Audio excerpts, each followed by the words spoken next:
who there's different paths to success. Right.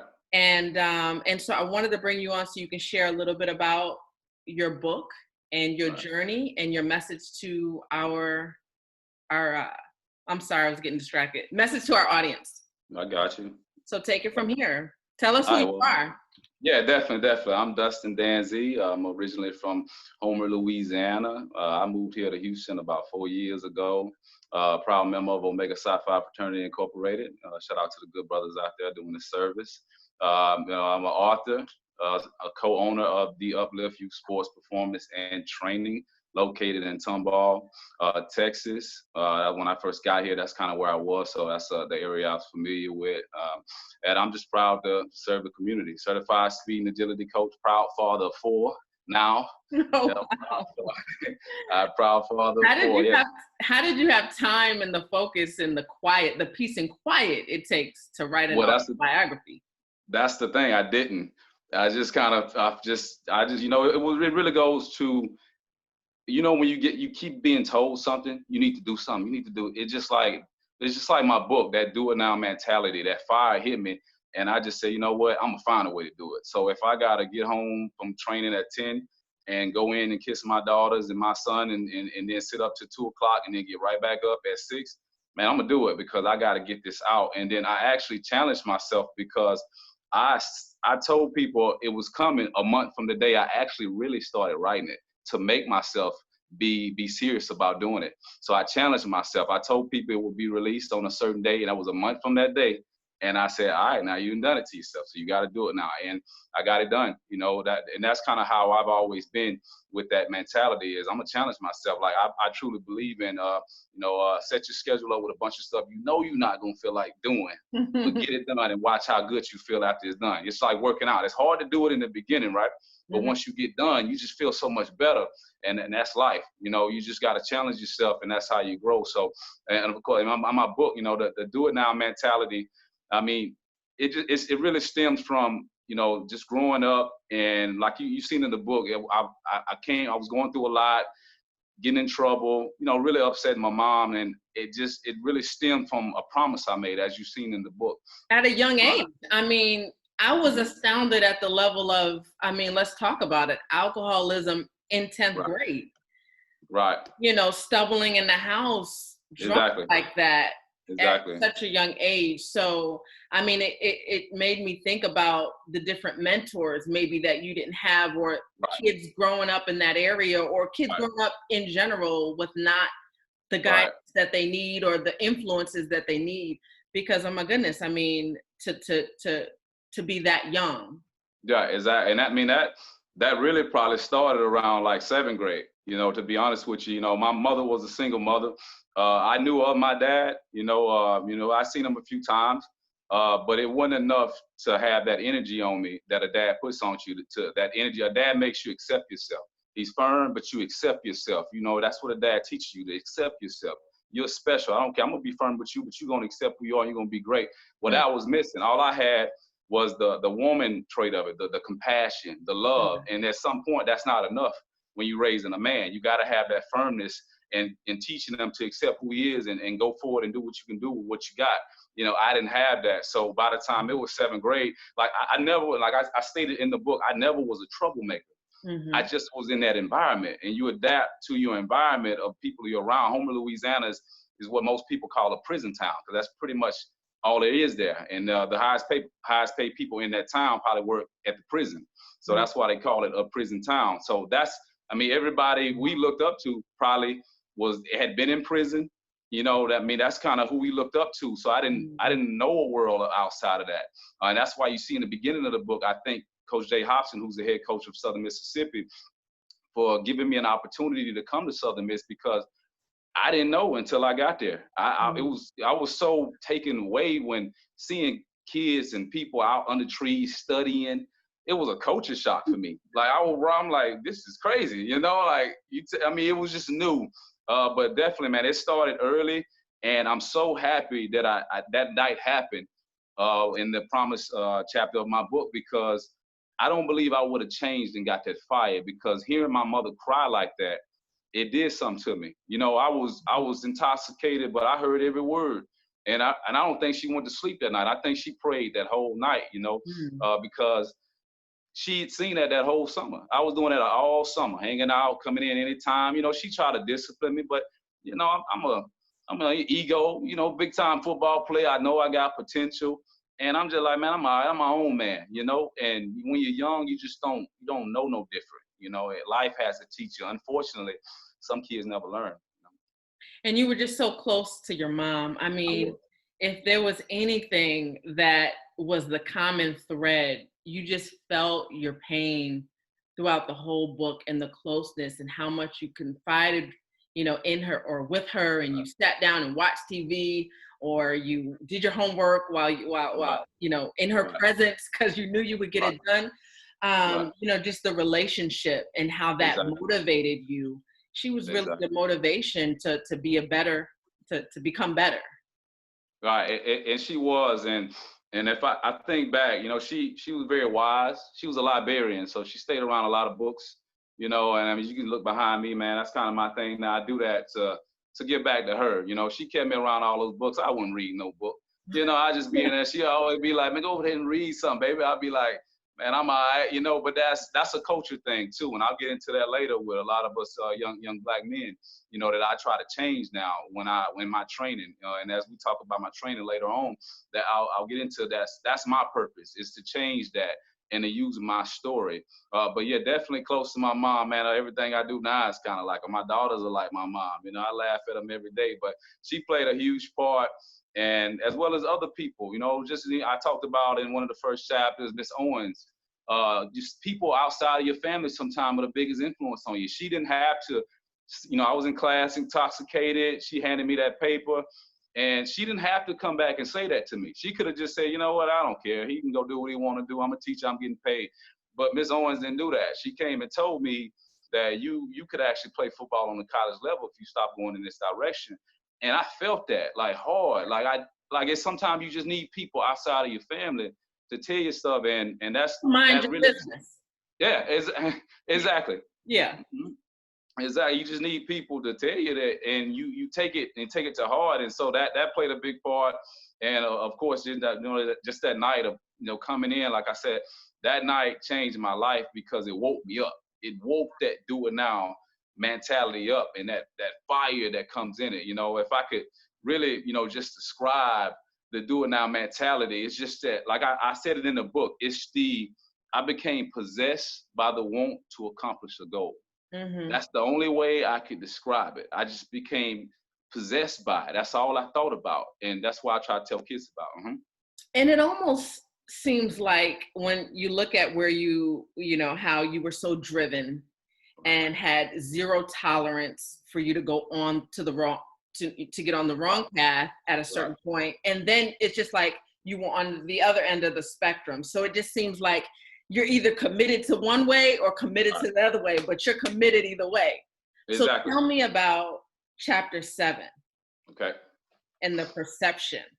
All right, perception, that chapter, the main thing I wanted to do in that chapter was to show kids, you know, I really wanted to emphasize how your attitude is important, and in all aspects of your life, and show how my negative perception of my situation caused me to struggle. Of course, the perception chapter came after I got that do it now mentality. I actually got out of home in Louisiana. I got a scholarship. I did exactly what I told my mama I was gonna do, and I was so close to doing and completing the goal, which is to see me play on the college football field.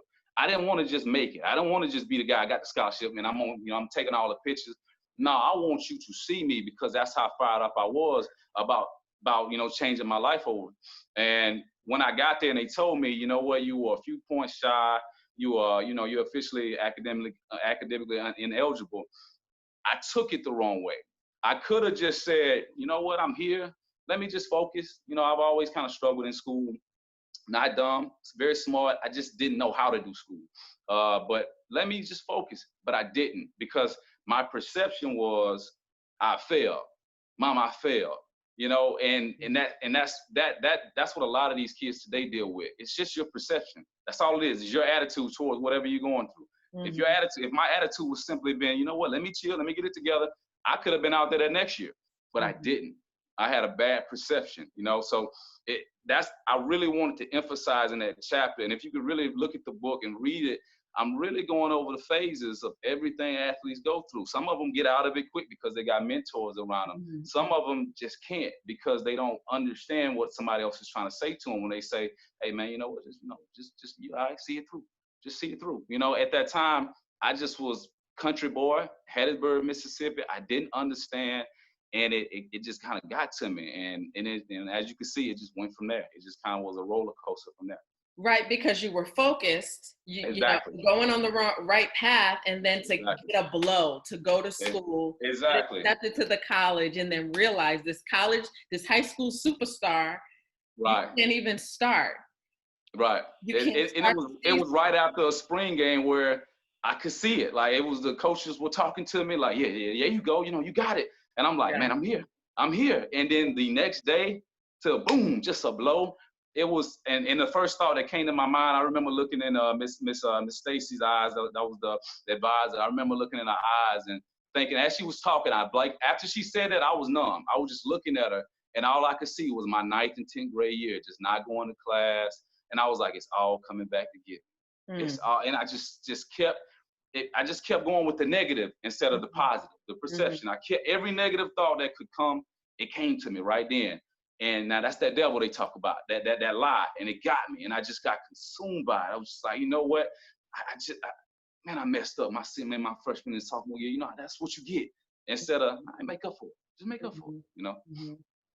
So you actually went through a depression. I mean, it wasn't just negativity, but you categorized what you went through as a depression, and you resorted to back to the alcohol, and right at that point you drank again. And exactly, in the chapter Waiting is where I really wanted to just really talk about how quickly things can go from good to rock bottom. And so waiting is what I call the easy route that kids take. That's that easy route. That's I'm going through something, you know what, let me just drink and smoke. Before that day, and I talked about that day where I just hit rock bottom, where I really looked at my mom, she was shaking, the chemo had her, and it was at that moment I knew this is it, man. I don't see no good going forward. And I can remember, walking out, and my partners, we were all getting ready to go fishing, and he just seen me. And like I said, I described it in the book, in that environment, they don't know nothing else to do but to say, man, you want to drink? I hadn't drank or smoked anything in 3 years at that point. I was drunk. I actually managed to go through my freshman year of college, never drinking, never smoking. And I mean, a lot of my teammates looked up to me for that, but little did they know I was hurting. Like, I was going through it, but I wasn't quite there yet. But what happened, same thing I said in the beginning, I got back in that environment. At Southern Miss, I wasn't in that environment. I'm around dudes who going to class every day. We in study hall, it's the environment. And when I got back in the environment and it was offered to me, my mind said, well, you know what, I do need a little buzz, man. And that one beer, like I said, it just kept going because I was just trying to free fall through reality. I was just trying to free fall. I didn't want to think about it no more. And that's what created what I call the wait mentality, is what a lot of these kids do. They want to wait now. They want to just refuse to grow because they refuse to try. They don't want to try, and because if you try and then still fail, perception. They, man, you know what? I'm just dumb. I'm not smart anyway. So you know what? Let me not try. Let me just hang out with my partners every day. Ain't no growth in that. Ain't nobody gonna wake up and be nervous about going to hang out and drink with their partner. You see, when you're nervous about something, you're excited but nervous, that means you're trying to grow. That means it's something you really care about. You're growing now. But when you just wake up and I'm gonna just see what happened next, that's very dangerous. You don't want to ever be that way. We were put here on earth to create. We weren't put here to just exist. Man, I had to learn that. When you just wake up every day and trying to see what's happening, oh man, it's a lot gonna happen, but it ain't your call now. It's just like hopping in the car with somebody who got guns and you see them, but you like, where you going? I don't know. And let me ride. That ain't gonna end well. That's somebody else's life you done jumped into. Somebody else taking you where they want you to go. Instead of saying, you know what, I got a goal. See, when you got a goal and somebody coming at you like that, you like, where you going, man? I'm just riding the road, ride with me. Nah, I got a paper to do. Because you got a goal. You know where you're trying to go. And that's life. If you got goals, you know where you're going. But if you ain't got no goals, you just out there. You just gonna crash like a ship on the sea. You know, if you jump in a ship and the captain, you say, where you going, captain? I don't know, we just ride. You in the middle of the ocean. That's two destinations. You either gonna crash or you gonna sink somewhere. But if he say, you know what, I know exactly where I'm going and how I'm getting there. You want to ride? I got you. You straight now. You know where you're going. But unfortunately, a lot of kids today don't know where they're going. They just wake up every day. I mean, just 2 days ago, yesterday, I asked a young athlete from your area, the Pearland area. He came up to train. I said, first man, I just met him. I said, hey man, give me some goals. That's what I always do when I meet an athlete. Give me some goals, man. I'm gonna count to 10. Give me a few goals. And I said, 1. I said, how old are you? He was like, I'm a sophomore. I said, you couldn't tell me 1 goal? I said, man, you done. And I took him to the side. I said, you don't ever want to be like that. And at that moment, I could feel his energy saying, I need to know this dude. You know what I'm saying? I could feel his energy, like, because it was so genuine and so sincere that a lot of them don't understand that. But I'm just trying to give these kids what I didn't have. And in the book, when I'm talking about waiting, that's what happens when you just don't know where you're going. So when I see my mother like that, I didn't know where I was going anymore. I just felt like I'm just here now. You know, and the wind came out, that do it now mentality had completely just left. And at that point, I just started going the wrong way. And especially you see it with kids who are athletes, when that's what they focus on. Right. And then they get injured, and all of a sudden now sports is not in their future, their immediate future. Now what? So you see it happen even with my own husband. I mean, he had to find himself. It took him a very long time to realize and cope with the fact that he wasn't going to play professional football. So that's a common thing that happens to athletes. If you had to look back, what would you have done different, or what do you think you could have done as a 9th, 10th grader to kind of set yourself up to be able to cope with the disappointment that comes along with being involved with sports, the ups and the downs? Right. I think when you as a kid, you can't really teach yourself a lot when it comes to that spiritual world stuff. You can, because you don't even know how to identify it. You know, you know it's there, but you don't see the signs like I see the signs now, you know, and I think that's where, you know, what I do with my kids, a father, is when they get in trouble and I call them and I explain to them why they got in trouble. I explain to them how that would affect you. You know, yesterday, my youngest daughter I had on the treadmill, I just told her to do 1 mile and she got 75% in it. I said, we're not going to quit. No, we're not. And she didn't understand that's life though. In the future, she'll get it. She'll be like, that's what daddy was teaching me. Well, I didn't have that. Like I said, all I had was the love and the compassion of my mother. She loved, it was so when that other side of life hit, boom, the love didn't work there. When you're around people, you either producing for me or get the crap out of here.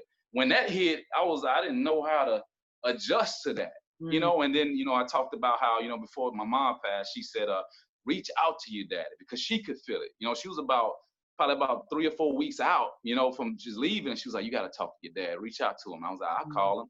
And, you know, he was a military guy, you know, and after I'm actually got a chance to just really know him after she passed. He was really a good guy. He was just that military guy. He didn't, when I told him, like, I'm going through, I think I'm depressed. I don't know what this is, man. All I think about is negativity. Like, every time I'm on campus, I can't smile. I feel like I'm on this island and everybody is out on this boat having a good time, but I'm just stuck yelling and nobody can hear me, you know? And he was just like, I'll snap out of it, you know? And I'm just like, come on, brother. Like, man, not now. I need somebody to talk to. That's what I get in life. That's when I go to class and it's like, no, do this work. I don't care what you're going to get this work done. I need somebody to talk to right now, you know? And God bless him. That's just who he was. I definitely forgive him because I'm a father now. I get it.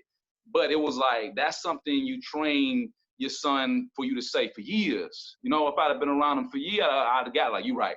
But I never had that. So when he just came snap out of it, it was just like, man, I don't know how to snap out of this. I don't know what to do. Like, I'm doing drugs in a day and I'm going to see my mama die at night. Like, what are you talking about? Like, how can I just snap out of this? You know, so it just came into a whirlwind, and that's that waiting mentality. It's just, you know what? Let me just not try. Let me just get out of it. One of the things that I love about reading the book is that, like I mentioned before, I mean, you do pick yourself up. Like these devastating situations happen to you, and you really don't have anybody telling you, Dustin, get up, let's go. It's like you literally motivated yourself. I mean, you might have been on the ground, but it's just like, okay, it's time to get up now.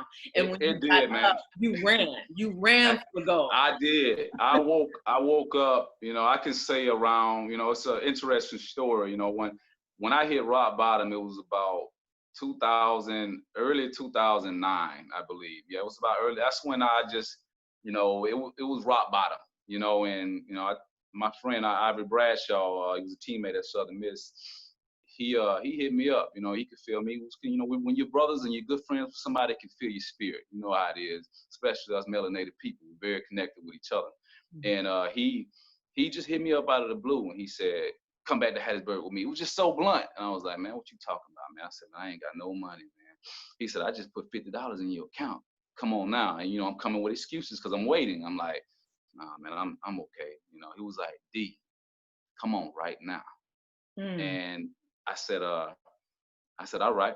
And I remember I looked at my bank. It was like $52 in there. So I was like, he did it. So I gassed up. I drove from Grambling, Louisiana to Hattiesburg. And when I got there, it's you know, a friend is valuable when he tells you to come be with him. And that was 2 days before he had to get out of his athletic room. So he was getting kicked out. He just wanted to be with me. So after your athletic days and your scholarship is up, they basically, it's time for another person to come in. Now you're done. Your football career at Southern Miss is done. It was about 2 days after that, we had to find somewhere to stay. Well, fortunately, we moved in the basement of a preacher and his family. It was a preacher. So he didn't have a plan. He just knew that he wanted to figure things out. He just needed his brother with him. He just said, I got to save my brother. That's why I told him in the book, you're an angel, man, because that's a friend. He didn't even have nothing. But he said, man, come down here with me. And I remember when we got there, I was so, you know, street, you know, if you could say, like, I just had been traumatized by what I was seeing. And I remember getting there, he would be trying to prep me up, but I would just be standing at the wall. He'd be like, man, let's do push-ups. You know, he was still on that, in that environment, that athletic Southern Miss, but I was on the darker side of it. But he was my boy. So he's like, I'm gonna get him up. So every day, he'd be like, man, let's do some push-ups, man, let's do some push-ups. And finally I gave in because it was irritating. And we started running. And I can remember I was at church and the pastor who we were living with, he said, you can't run from them demons. You gotta face them. You can't run from demons. You gotta face them. They're gonna follow you everywhere you go until you face them. Wow. And it just hit me, you know, and I just cried, man. I just sat back there and I cried. And I remember I just stood up and I just walked. I just stood up and I walked to the front to get prayer. Like out of the blue, I just stood up and they got a chair and put it there. And then the pastor's son, he looked at me and he just said, I don't know what you've been through, brother, but we're going to get you through it. And I just fell on him. It was like the demon just said, I'm out now. You know, and after I held him and he held me, that next day we sat in the house and we ate dinner with everybody and they just kept smiling. Pastor's wife, they kept smiling at me. They could see something in me that I didn't see. They knew something was there. And they saved me, you know, the Clarks in Hattiesburg, Mississippi, they saved me. And I can remember I told the mother, I said, I went up to her in the grocery store and I said, I kind of got something against my dad. I want to let it go. I never knew him, and when I tried to know him, he just, I don't know, I just couldn't relate to him. And she said, you gotta let it go, baby. Just let it go. You know what? Live your life, and your time with your dad will come back around. And so I got that off of my shoulder. I started asking Ivy to work out now. It was slowly coming off, and then finally I said, you know what? I'm gonna go back and play football again. So, you know, when you start thinking about stuff enough, it started happening. You start creating it enough. So that's how I ended up back in Arkansas Baptist College. I played football, and it's so much to go into it, but, you know, chapter 14 is really where I describe what I did to get back on my feet. Mm-hmm. Mm-hmm. So I really hear forgiveness. I mean, oh yeah, definitely. You have to. You gotta forgive yourself. You gotta forgive others. I always tell you, it's 4 things. You gotta forgive yourself, forgive others. Don't compare your life to nobody else's life, and always see yourself at your best. Mm-hmm. Like always. That's the 4 things I live by. Always see yourself at your best. Forgive yourself, forgive others, and never compare your life to somebody else. Like, never do that. So that mind, and like I said, that was just growth over the years of me growing and trying to figure out things. But I definitely clicked and I got it. And, you know, chapter 14, what I described is your mindset plus your energy. equals reality. That was really my favorite chapter in the book, because that was how I really described what I did to get out of that hole. And at that time, I told myself, you know what? I read books. It's a book, As a Man Thinketh by James Allen. I think he published it in 1903. It was talking about what you think about, you create. I started listening to Earl Nightingale, and I started just really getting into, okay, why am I seeing all this negativity in my life? Why can't, and it started making sense. It's because that's what you think about all the time. That's all you think about is negativity. So I remember when I was in Arkansas Baptist College in 2009, I said, you know what? I think life is math. I said, let me try something. So I came up with an equation. As I said, it was your mindset plus your energy equals your reality. And as I break it down, and any young athletes out there, if you got a pencil and paper, or you can record, like, this is what I did. This is not what the truth in life is. This is just simply what I did to save myself. And it's something that a lot of my athletes use today. I broke it down as, you know, your basically your mindset is your self-image. That's your mindset. That's your self-image. That's your true attitude towards yourself. Your plus is simply your representing the present, plus your mindset, your self-image, plus the present right now, plus the present. Plus your energy. Your energy represents how you use your thoughts. They could be negative or positive. The equals represents in time. Everything in life happens in time. And your reality represents what you experience. So when I thought about that, I said, okay, your self-image in the present moment with how you use your thoughts will in time become what you experience. And I put it all together. I said, well, how has my self-image been? Negative. What have I been thinking about in time, in this present time, right now? Negative. So a negative plus a negative will only equals a what? A negative. And I said, I've had a negative equation. That's what's been going on. So I just woke myself up and I said, how can I create a positive equation? First thing I need to change is my self-image. All right, I need to have a positive self-image right now. Second thing I need to do is only embrace positive thoughts. So I'm gonna use my time right now to embrace positive thoughts. And in time, I will create a positive reality. So I said, okay, God said, whatever you think about, you become. So I said, you know what? What do you want to become? I knew over my journey, it was something about talking to kids and inspiring kids that, I don't know, it did something for me. It was just like something about talking to kids. It just excited me. It's something I could do for free. It's one of those things they tell you, when you find what you can do for free, that's your thing. Right. And I was like, that's gotta be it. So I told myself, you know what? I want my equal to be some kind of way inspiring kids. So I started putting in my mind only thoughts of hugging kids, parents telling me how much they appreciate me for being in their kids' life. That's all I thought about every day. I would see it, just see it in my mind. I would see them talking to me. I would see the kids crying on me. And I'm here. That's all I've seen in the last 8 years of my life is everything that I thought about during that time. And I'm living it right now. Everything I'm doing right now. I've trained over 700 kids. I've spoken in front of hundreds of people. I mean, so many. I'm sitting right here talking to you right now. I'm definitely on the positive side right now. So right. There you go. Mm-hmm. Wow. Yeah.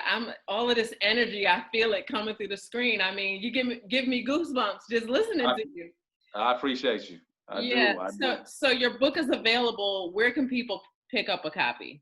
All right. So you can go to Amazon. You just type in my name, Dustin Danzie, DUSTINDANZIE, or do it now. Don't wait. And it'll be right there for you. Be sure to read the reviews first. That's what I always tell them. Read the reviews. Don't just buy it. Read the reviews and see what the reviews say. That's a reflection of what other people think of it.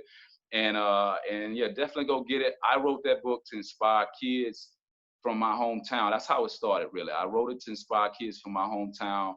And I'm so thankful that it's doing what it's doing right now. I mean, I have teachers emailing me from all over saying, I teach at-risk classes. These kids will not let me go off this subject of teaching your book. They just want to stay on your book. It's the best feeling. I've had emails from kids telling me their stories. I mean, these kids go through it, and to be just a small town Homer kid, to be where kids say, "Can I meet you? I just want to talk to you." It's a blessing to be that guy. And I respond. I probably had over 100 of them. I respond to every one of them. And I don't care if I gotta be up to 12:30 at night, Ty, I'm gonna respond to these kids because they need it. Mm-hmm. It just goes to show that just because you don't make it to the NFL or you don't make it to the NBA or the MLB, it's like you can still live a satisfying life. You can still live your purpose if you just embrace it. If you just take the time to embrace whatever it is, your reality. If that's not the road for me, if I can't play in school, if I don't make the NFL or whatever the case may be, there's still other ways for you to make an impact. And like you said, not everybody. Never about money. It was never about money. Yeah. Mm-hmm. Never about money. It's about found you. I mean, you're very successful now. Exactly. I mean, and all of those things come in time. Right, in time. Right, you embraced where you are. So do you do public speaking right now all across Houston area? Or what about if somebody wants to invite you to come and talk because they're so inspired by your passion? That's kind of what I've been meditating and trying to create now. So the fact that you said that is just showing that it's coming to existence now. I mean, people are going to hear me here and, like you say, feel my energy. I'm like this everywhere I go. Like, this is how I train. And as we get into that, I'm more of a mentor. Like, that's my thing. Life beat the ego out of me. So that's why when people, I've had parents come up to me and say things like, "I don't know who you are and where you come from, but I just appreciate it." And it's because I'm just not so into the ego like a lot of people. I'm not really into that. I think that's kind of why you sought me out on Coach Up. At that time when you found me, I was kind of just park to park all over North Houston. Like, I've probably been to every park in North Houston. If it's got flat ground, I've been out there. But I knew I had to. Forgot how we met. Yeah, you reached out to me. Yeah, and I knew once you did, I was gonna keep up with your. That's just who I am, and I keep up with so many people that reach out. I just because I was in the dark so long. I was on that negative side of that equation. It's, like I said, it's like an entry. When you spend so much time on the negative side of the equation, when you finally get out, it's like, nah, I know, like, it's just always, people always say choose the middle path. The middle path simply means choose to understand. There is a left and there is a right. There is good and there is evil. Don't choose a side. Choose the middle path. Understand that it's just how it is. It just exists. You can't stop it. It's just how it is. So that's kind of I just walk the middle path. I understand. Like, I own a business. It's gonna be personalities that I don't really click with. But you know what? I love them anyway. I talk to them, and I told a young brother at Kroger's the other day. He said, "I want to start my own business." I said, "Well, use this time as a cashier to learn personalities. Like, everybody that come through here, you see their person, learn how to talk to them. It's gonna be people walk through here, they're not feeling you, but okay, still learn from them." And that's kind of where I was when I finally got on the positive side. I started saying, let me learn from everybody, because I want to be able to talk to everybody. I mean, people hear me talk now, and it may be some people that's not feeling it, but you know what? Your kid might one day. So I'm just on my path. I'm just more of a spirit. I'm not an ego guy, and I think that's why I'm such a successful trainer. Well, we have to have you involved in the magazine, Dustin. We have to have you do a column or something to motivate these kids. Gotcha. That would be awesome. I'm all in. That's what I'm creating. That's what's going to be created.